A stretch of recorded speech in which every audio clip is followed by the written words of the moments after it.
naye nze nange ku lwange ne ku lwa NUP ne office ya president naffe tubawadde ente. Eggwanga yatusuubiza ente.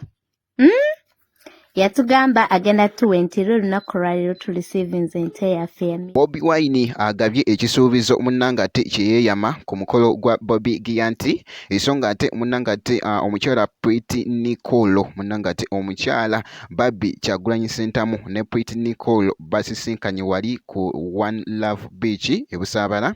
Kakati ngenda kubeera nga munnanga ate nkutegeezaako ku bifaananyi ebitweddize ennyo Pretty Nicole kosa ate ne muka Bobi Wine muyite Barbie Kyagulanyi sentamu naye nga munnange mwana muwala ono muyita ate Pretty Nicole munnange ate yeeyongedde okubeera nga ate agetsinga nnyo viral wali ate ku mikutu egy'enjawulo naye nga olunaku olwaleero munnange abadde asisinkanye ate mukyala Bobi Wine naye omanyi kakati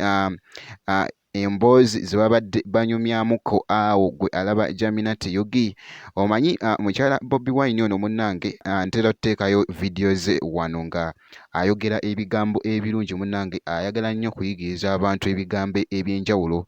ate gwe alaba Nutty nga bikukyusa munnange ayanga bikulaakulanya wali wonna vidiyo ezo atera nnyo zikola n'aziteeka wali ate ku mukutu gwa TikTok naye omanyi kakati emboozi zabadde amugambye kakati awo nga bamiitinze munnange bingi era kati emboozi nnyingi nnyo gye babadde basiyaringa awo gwe alaba Nutty naye nga kakati esayidi eyo nga ate nga nfuddeyo omukulu ate Bobi Wine munnange kyaddaaki avuddeyo munnange ate naawa munnange ate ekyeyamo kyeyali yeeyama ku mbaga ya Bobi Giant munnange ne mukyala we munnange wali era nga kirabiddwako mukyala we munnange abadde akutte sente zo nga bw'oziraba. Kakati ngenda kubeera nga nkuwako katambi kano ate male nkomewo naye making sure nti no osubscribinga obeera nga tonnaba. Guys, abali ku mukolo mwakyewulirako president w'eggwanga yatusuubiza ente. Yatugamba agenda tuwentira olunaku lwaliro tu receivings ente yaffe ya millions berry.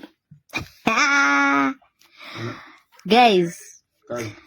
ente emaze okututuukako olunaku lwaliro tubadde tuva Kisolo era olutuse president n'atukwasa ente yaffe.